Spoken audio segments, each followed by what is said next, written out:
सवालों के जवाब देने का प्रयास करते हैं।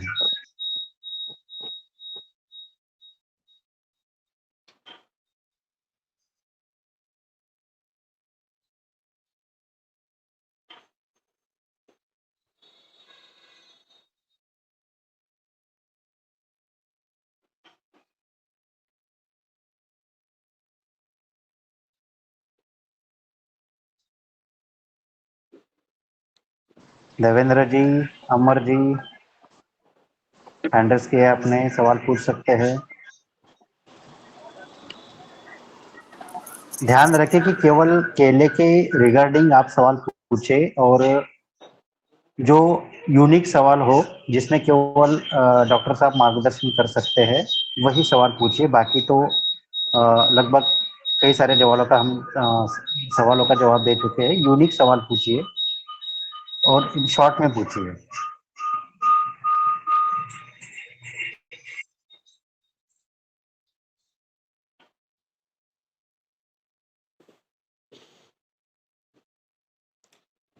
जो पूछने चाह रहा है उनका माइक म्यूट हटाना पड़ेगा, तब आवाज आएगी आप लोगों की।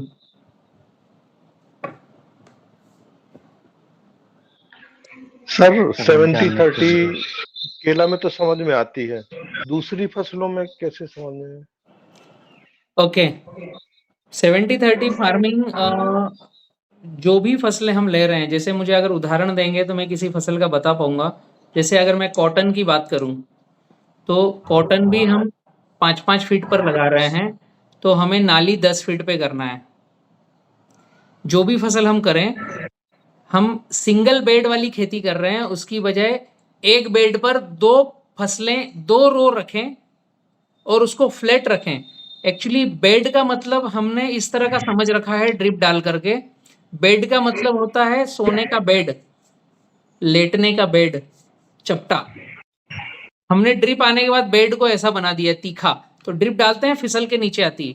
तो जब दो लाइनों का एक फ्लैट बेड रहेगा और उसके बाद में नाली रहेगी, तो ये जो चपटा हिस्सा है यहाँ पर आपकी ड्रिप अंदर रहेगी और यहाँ कचरा मल्चिंग रहेगा, तो यहाँ कोई कल्टीवेशन नहीं रहेगा। उदाहरण के लिए आपने अगर मिर्च लगाया है 5 फीट बाय 1.5 फीट पर, 5 फीट बाय 2 फीट पर, 4 फीट बाय 2 फीट पर, तो लाइन से लाइन हो गई 4 फीट, तो आपकी नाली हो गई लाइन से इधर लाइन से इधर, मतलब 8 फीट पे हो गई नाली। तो ये जो 4-4 फीट पे नाली आती है, ये एक फ्लैट बेड हो गया, फिर नाली हो गई, फिर फ्लैट बेड हो गया, फिर नाली हो गई।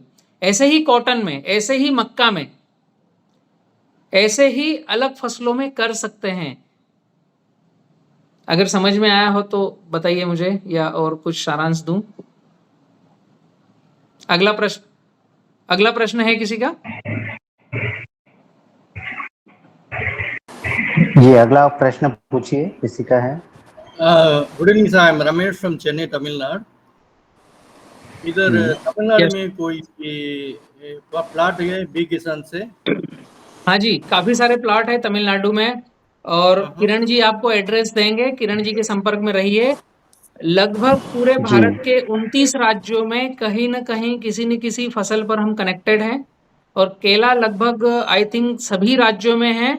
तो आप जिस भी राज्य से हैं, जिस भी प्रदेश से हैं, आप किरण जी से और किसान पाठशाला से वहां के एड्रेस लीजिए और आप एक विजिट करके देखिए। और बेहतर, अगर आप एक्सपोर्ट को समझना चाहें या ड्यूरेबिलिटी को समझना चाहें, तो आप सोलापुर और पूना डिस्ट्रिक्ट में जाइए या बड़वानी मध्य प्रदेश डिस्ट्रिक्ट में आइए, तो आपको बहुत ही बेहतर और समझने को मिलेगा। बट हाँ, आप जहां हो वहां के एड्रेस भी आपको मिल जाएंगे। यस, वीडियो का नंबर 4478 1 ईयर के अंदर है। सॉरी, चेन्नई का वीडियो नंबर 4478। हाँ, चेन्नई का वीडियो है, एक्सपोर्ट का। वो प्लॉट चल रहा है 100 एकड़ का प्लॉट। हाँ, चेन्नई वीडियो 4478। हम्म, PK banana in Chennai. Yes yes.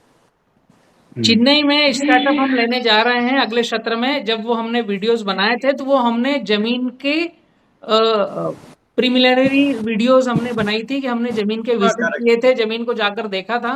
तो वहां पर कुछ जमीनें अभी हमारे पास एलोकेट हो रही हैं चेन्नई में। वहां पर हम सस्टेनेबिलिटी के लिए एक फार्मिंग फील्ड रेडी कर रहे हैं। हम पूरे भारत में कई सारे प्लॉट रेडी कर रहे हैं जो वहाँ के बड़े शहरों के पास हो, तो फार्मिंग करना, रेसिड्यू फ्री केला उगाना और उन शहरों में सप्लाई करना, इस तरह का हम सेशन रेडी कर रहे हैं एज ए कॉन्ट्रैक्ट फार्मिंग के तहत। कॉन्ट्रैक्ट फार्मिंग में मिनिमम कितना एकड़ चाहिए?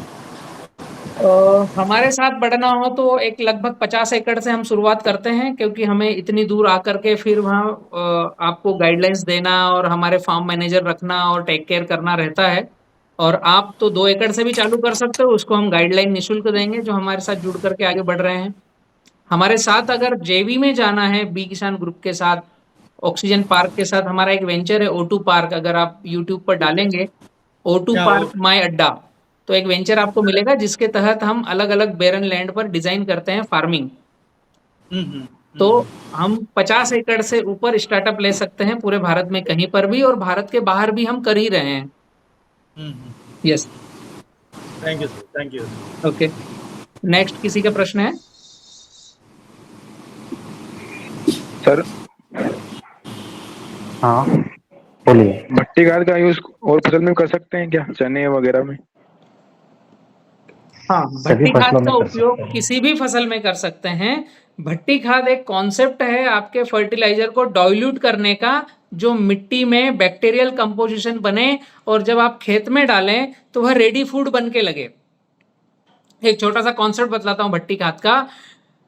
सिंगल सुपर फास्फेट जिसमें लिखा हुआ आता है P2O5, आप अगर एसएसपी के बैग में पढ़ेंगे तो P2O5 ये फॉस्फोरस का कॉम्बिनेशन लिखा हुआ रहता है। जब वो मिट्टी में जाता है तो P+ बनेगा, फिर पौधा उसे खाएगा।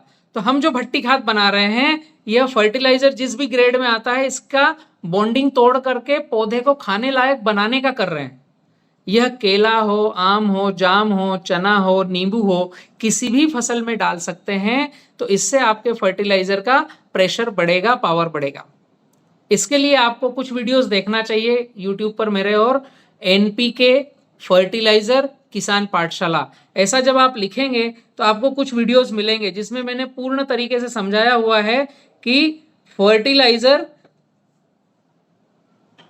कैसे डाइल्यूट होता है। आपको लिखना है 7 किसान पाठशाला RJ, इसमें भी NPK मैंने समझाया है। या आप लिखोगे NPK किसान पाठशाला तो आपको कई सारे वीडियोस मिलेंगे। भट्टी खाद लिखोगे तो इस तरह के वीडियोस मिलेंगे जिसमें मैंने पूरी इबारत दी है। यस, अगला सवाल किसी का? केला फसल के संदर्भ में हो तो बहुत ही अच्छा होगा, क्योंकि आपको केला सही ढंग से समझना है, पूरी तरह से समझना है।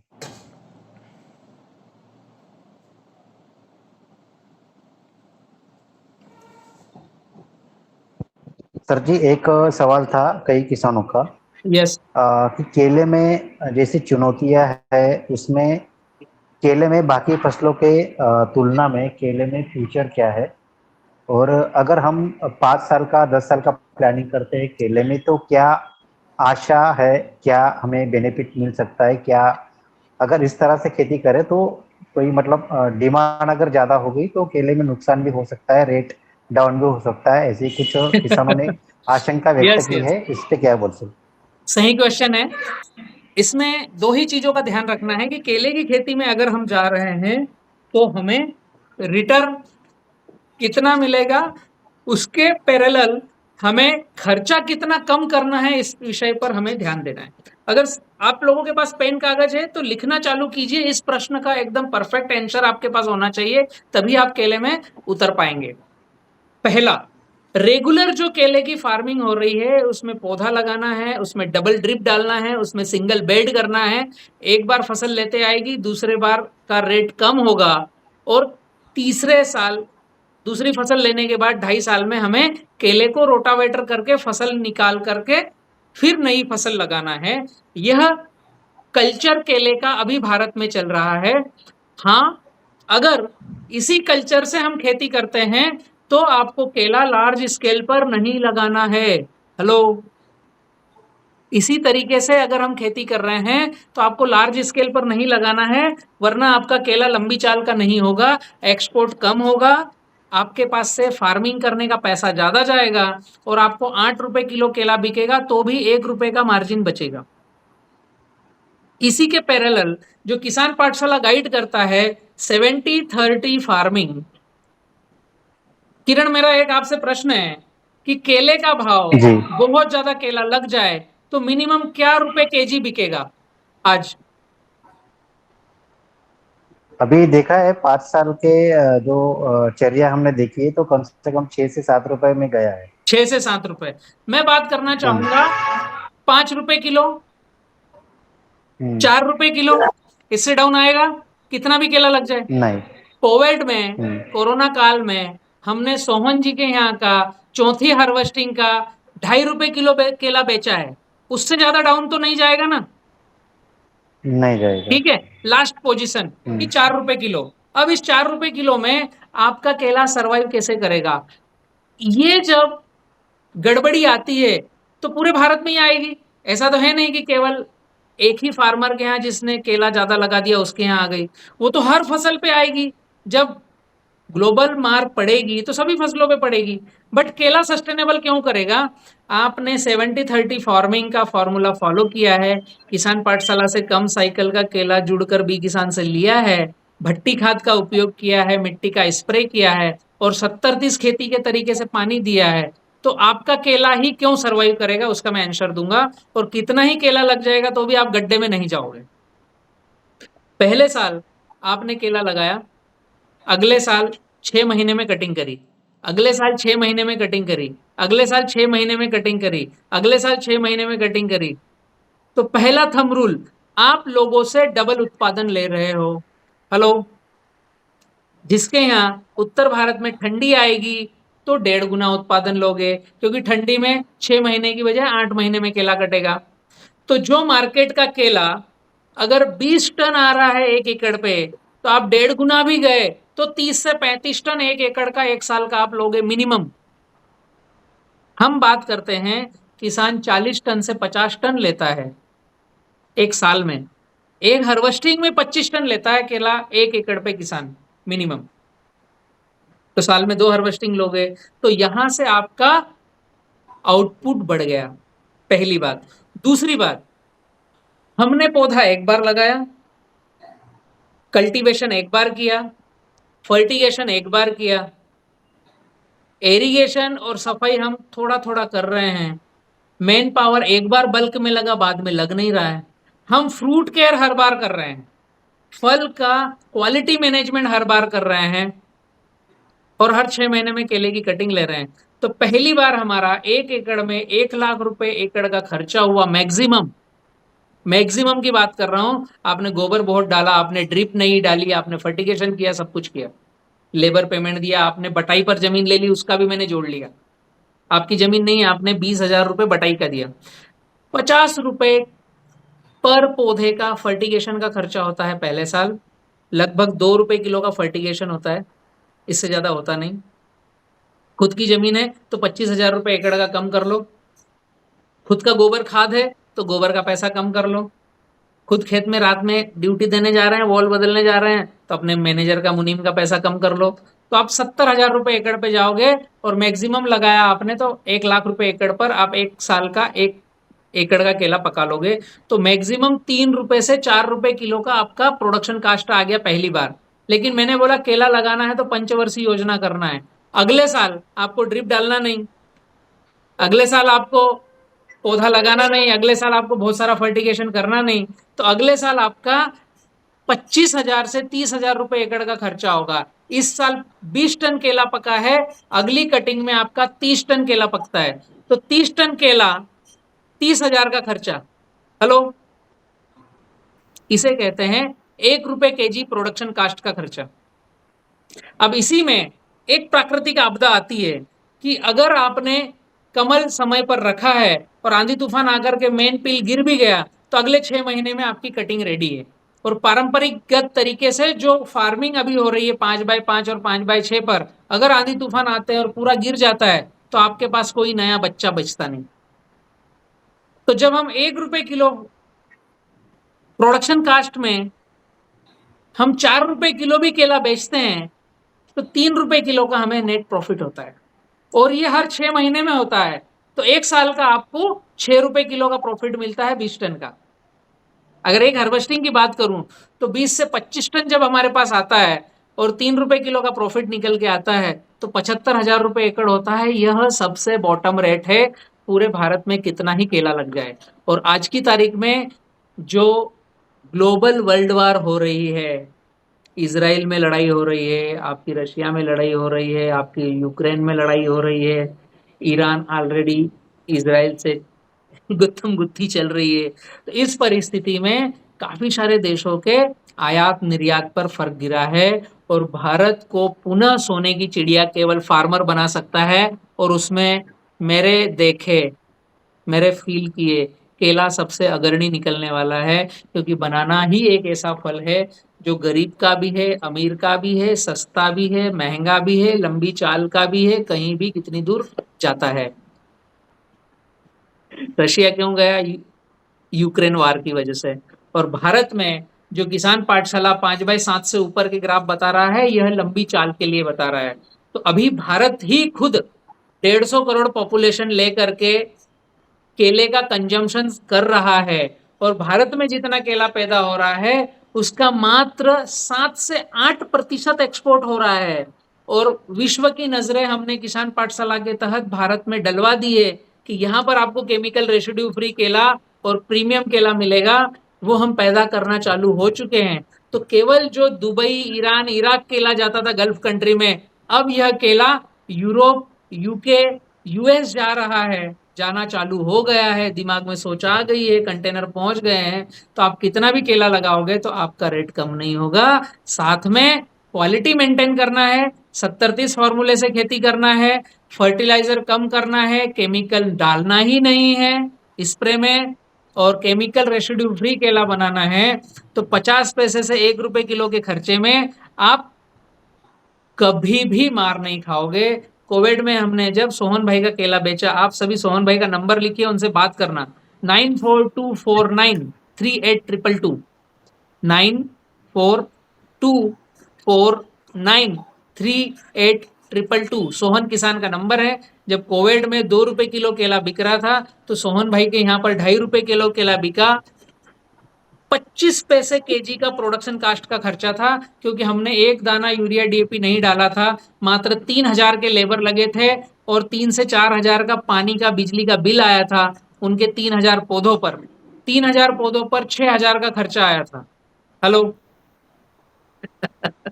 3,000 पौधों पर 6,000 का खर्चा आया था।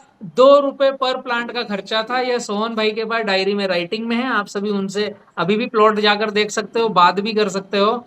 और उसमें 18 किलो, 22 किलो, 25 किलो तक का हमने वजन निकाला था 2.5 रुपए किलो में। तो जब आप साल में 2 बार माल काटोगे और 1 एकड़ में 25 टन प्लस निकालोगे और 2 रुपए किलो की भी बचत होगी, तो आप 4 रुपए किलो पर पहुंच जाओगे, और आप 1 लाख रुपए खर्चा काट के 1 एकड़ का मिनिमम निकालोगे। और जब आप 20 से 22 रुपए किलो बेचोगे तो मैक्सिमम आप 10 लाख रुपए एकड़ का भी निकालोगे। ये रियलिटी फैक्ट आंकड़े में बतला रहा हूं, जो हम बनाना फार्मिंग को जी रहे हैं। इसीलिए मैं खुद केले की कई सारी फार्मिंग कर रहा हूं, कॉन्ट्रैक्ट फार्मिंग कर रहा हूं। आज मेरे पास 250 एकड़ से ज्यादा केला मेरा खुद का है। कोई फार्मर सोचता है मैं 5 एकड़ का केला लगा रहा हूं, ऐसा तो नहीं, गांव में ज्यादा लग गया, निकाल दो दिमाग से। फिलीपाइंस ऐसी कंट्री है जिसकी जीडीपी केवल केले से चलती है, और वहां केले से उसकी जीडीपी का आकलन किया जाता है।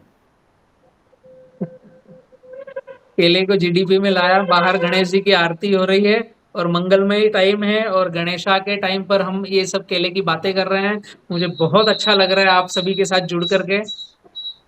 Thank you Kiran. जी सर, जी 1 मिनट बलराम जी। बहुत बहुत शुक्रिया आपका। बहुत ही कम शब्दों में आपने केले की पूरी इकोनॉमी समझाई है। यस, केले आवाज कट रहा है किरण आपका।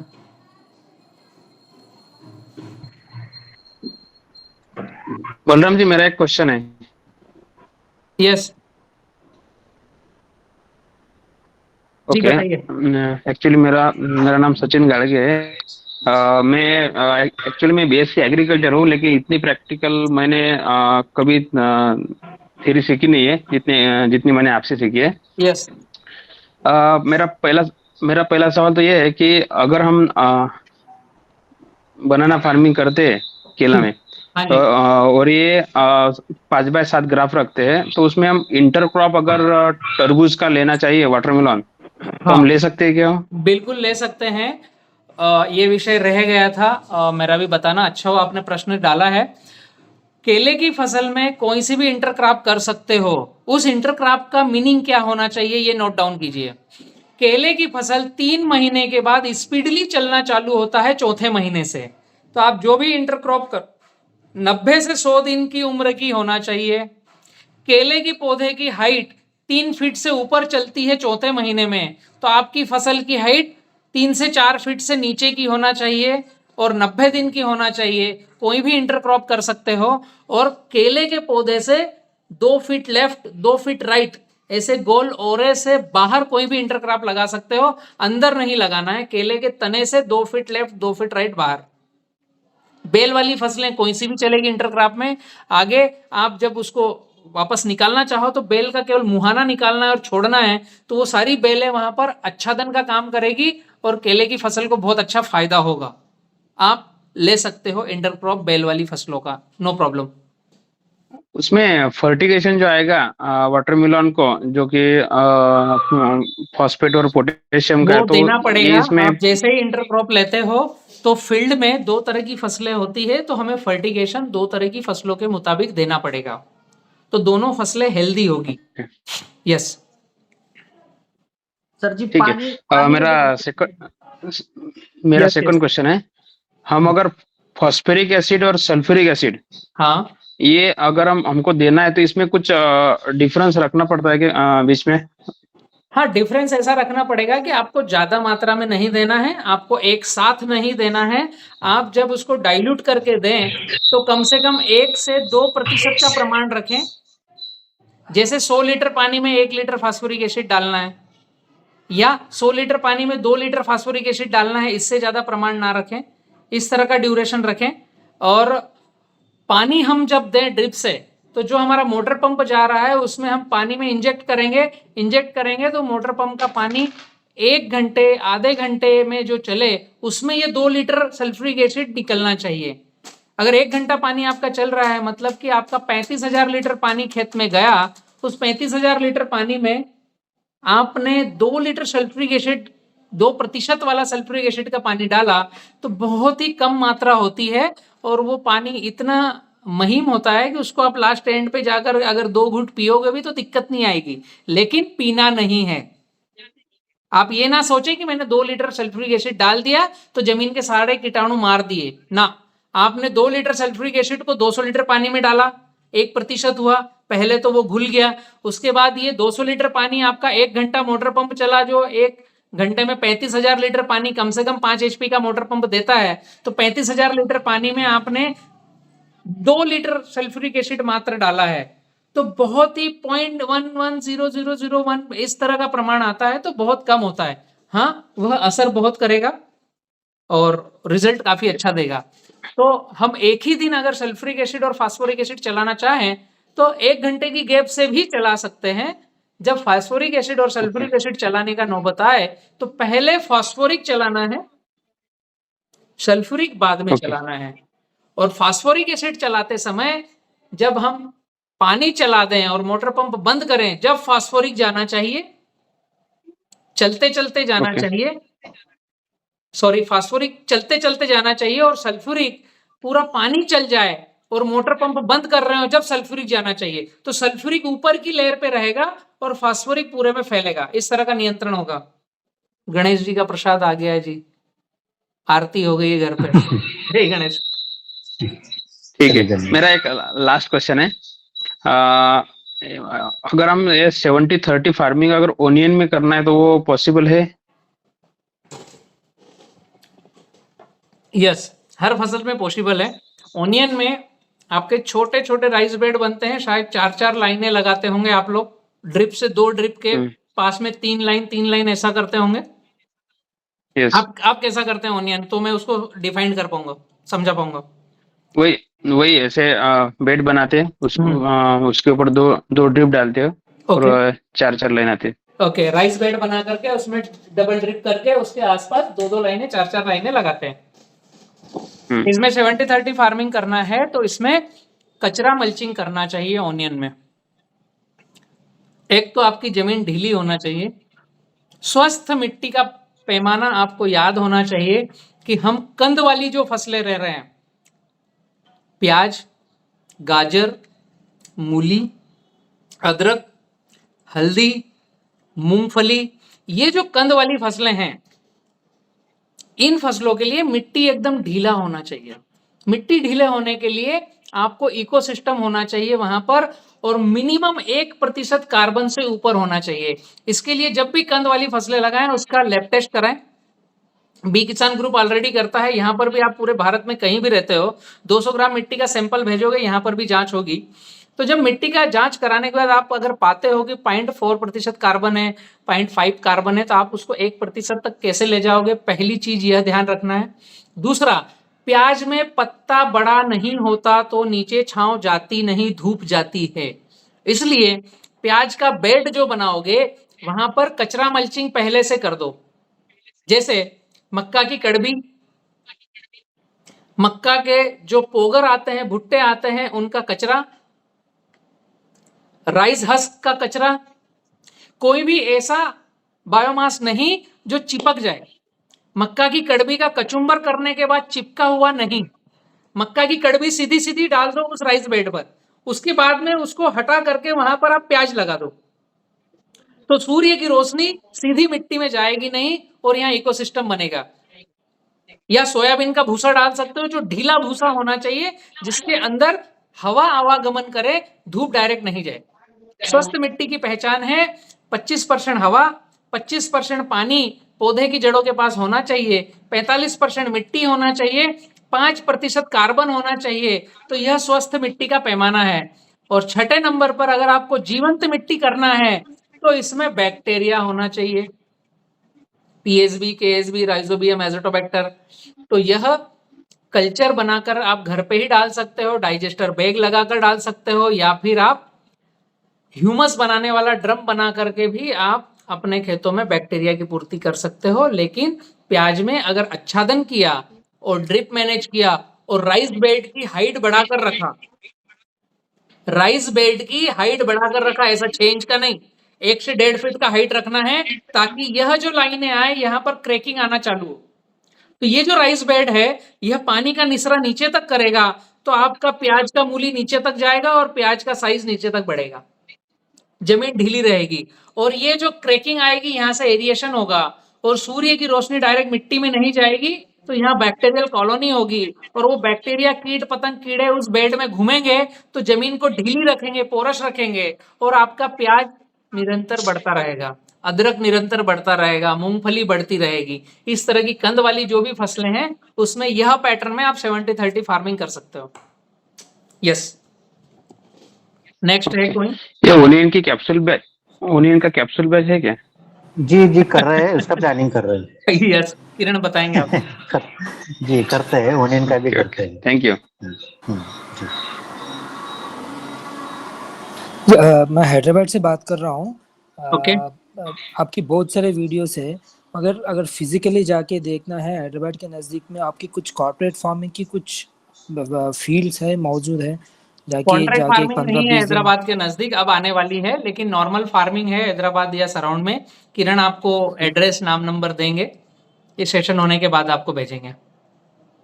Sir good evening. Yes hello yes sir, good evening. मेरा नाम अभिषेक कुमार है, मैं बिहार गया के रहने वाला हूँ। जी अभिषेक जी। सर मेरे तरफ जो वेदर का मौसम है, कभी गर्मी बहुत अधिक होती है, कभी बारिश बहुत अधिक होती है, कभी ठंड बहुत कम होती है, मतलब ठंड बहुत ज्यादा होती है। बहुत ज्यादा होती है, 2 उसको डिग्री कम कहा 3। जाता है। यस। हाँ सर, मतलब तो हम लोग तरफ का क्लाइमेट इस तरह का है, मान लीजिए हम लोग को बागान के इलाका होगा तो सैलाब से डूब भी सकता है सर। ओके। सैलाब, तो उसका क्या उपाय हो सकता है? केला अगर 5 दिन तक डूबा रहा और उसकी 5 फीट की हाइट है तो केले को कोई नुकसान नहीं होता।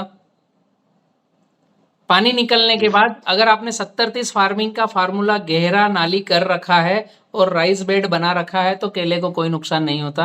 अन्यथा केले में निमेटोड फंगस आएगी और आपके बिहार में ऑलरेडी विल्टिंग आ चुकी है और उससे बिहार का केला काफ़ी कुछ खत्म हो चुका है। यही बाढ़ आने के कारण जब सिंगल बेड बनाकर चावल जैसा पानी भरने लगे थे किसान बिहार में, तो वहां पर पनामा विल्ट आ चुकी है और पनामा विल्ट के कारण बिहार में केला लग नहीं रहा है। पहले बहुत ज्यादा मालभोग केला वहां पर होता था, आज केला लगभग भागलपुर क्षेत्र में 10%, मात्र 10%, जितना होता था उससे मात्र 10% होता है। तो ये पानी जो आपके हाजीपुर क्षेत्र में ज्यादा अगर टिकता है तो ना लगाएं। टिकता नहीं है सर। 5 पानी से हम लोग 10 दिन हमारे रहता है साइड तो कोई प्रॉब्लम नहीं आएगी। नहीं, वो 1 से 2 दिन रहता है और फिर चला जाता है। फिर एक हो दो दिन सकता है में फिर कोई एक प्रॉब्लम नहीं है, उसके लिए आपको बेड हाइट के बनाना पड़ेंगे, नाली गहरी करना पड़ेगी, तो बेड अपने आप बन जाएंगे। ऐसा तीखा नहीं, फ्लैट 10 फीट पे गहरी नाली करोगे और 5x8 5x9 पर लगाओगे और वो जो राइस है उसको हाइट दोगे तो जो पानी आएगा वो भी नालियों में रहेगा और 2 दिन रहने से केले को कोई फर्क गिरता नहीं है। उसके बाद के काफी सारे हमारे पास ट्रीटमेंट काफी सारे हैं जिससे हम केले को सस्टेनेबल कर लेंगे, कोई दिक्कत नहीं आएगी। और okay sir, Bihar, thank you sir. UP, उत्तर भारत के जितने भी राज्य हैं, जैसे राजस्थान के ऊपर, राजस्थान, बिहार, यूपी, हरियाणा, पंजाब, जम्मू या कश्मीर, उत्तराखंड, और ये जो राज्य हैं यहाँ पर गर्मी बहुत ज्यादा गिरती है, अप्रैल मई जून।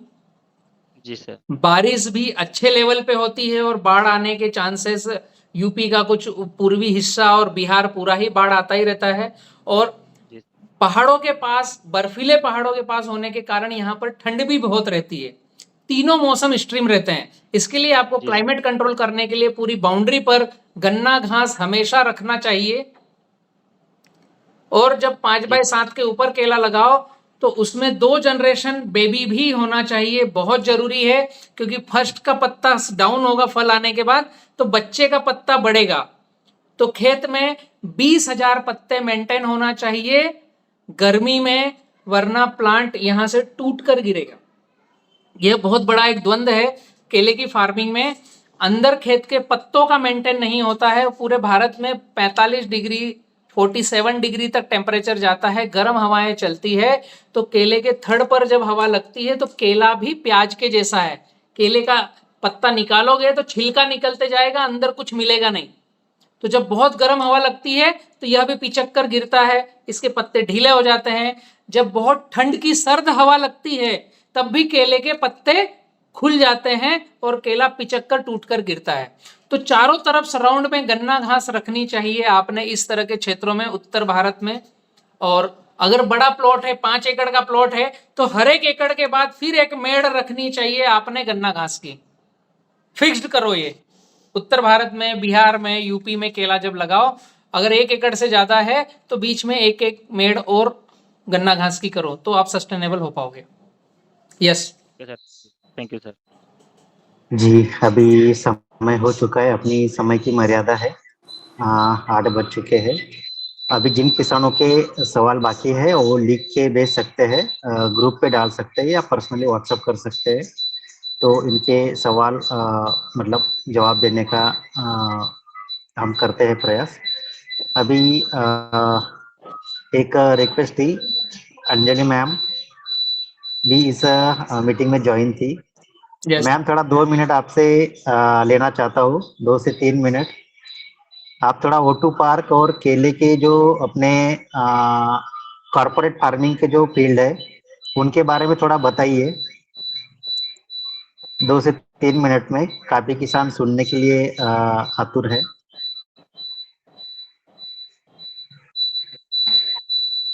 नमस्कार एवरीवन। ये बहुत नमस्ते। अच्छी अपॉर्चुनिटी है मेरे लिए कि मैं आप सबके बीच में बोल पा रही हूँ। और ये जो क्लोजिंग डे है for the capsule course for banana, this has been a very great launch and I hope आप सबने इनसे काफ़ी मदद आप सबको मिली होगी। As far as O2 is concerned, जैसा किरण ने बताया, O2 park is a venture which is working towards sustainability.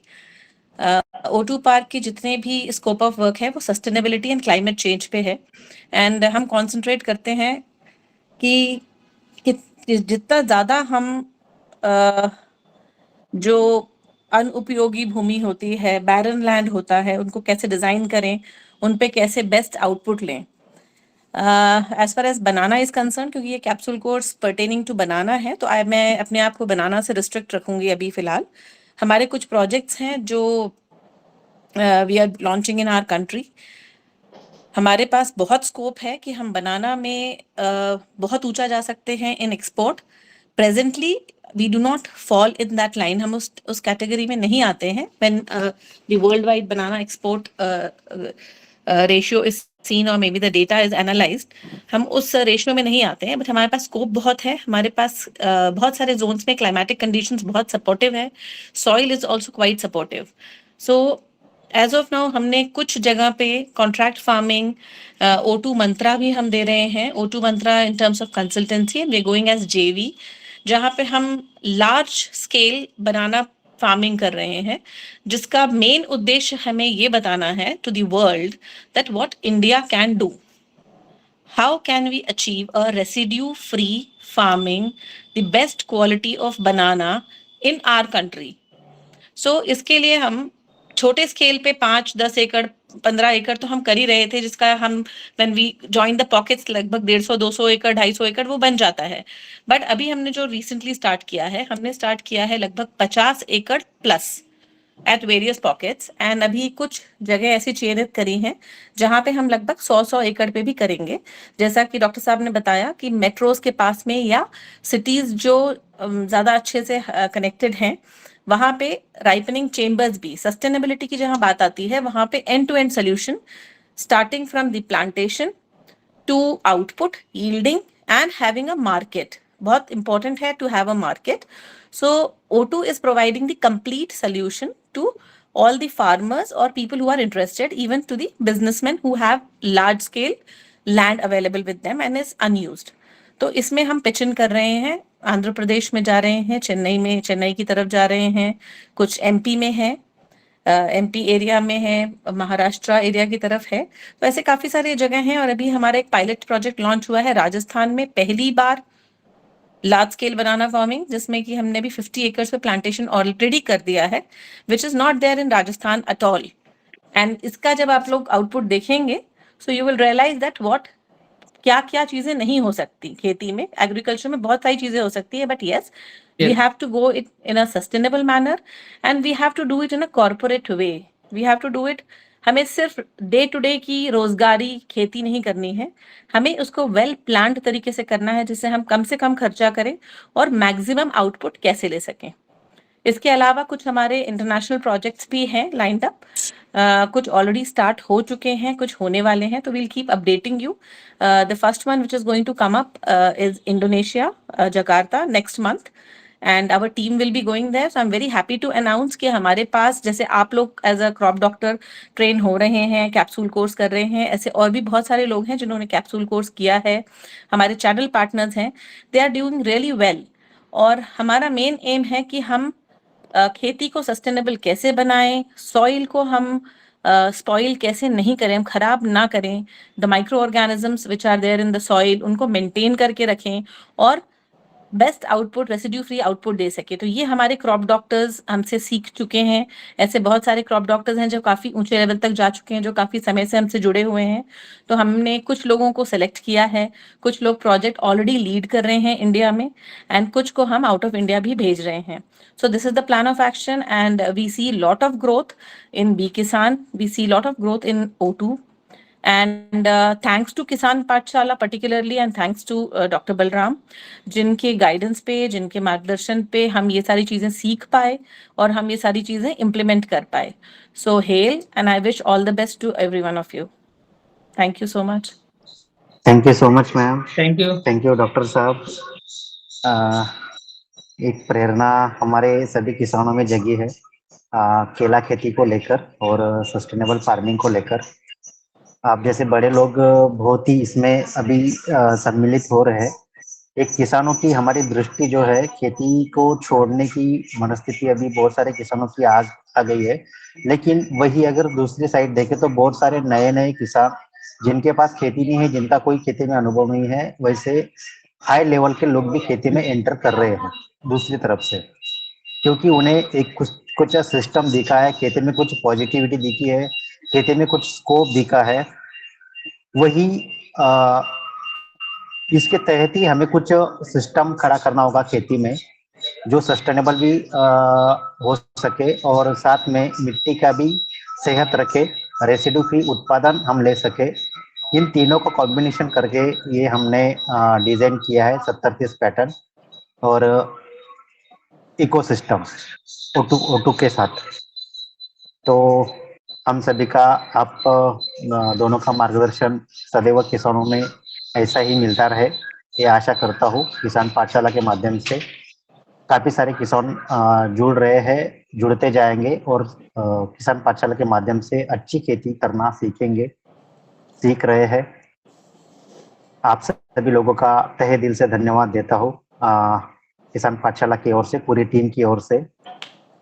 Doctor Balram ji, Anjali Iyer ma'am जो एयरफोर्स से रिटायर है, मतलब इतने हाई लेवल के लोग भी अभी खेती करना सीख रहे हैं और खेती में एंटर कर रहे हैं।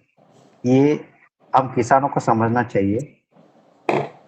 हमारे पास ऑलरेडी उपलब्ध है, केवल हमें तरीका बदलना है, दृष्टि बदलनी है खेती की ओर देखने की। ये बहुत ही बड़ा भंडार है हमारी उत्पादन को, इनकम को और पूरी हमारी लाइफ को चेंज करने का। थोड़ा देखने की दृष्टि हमें बदलनी है और वो दृष्टि शायद किसान पाठशाला के माध्यम से आपको मिली होगी।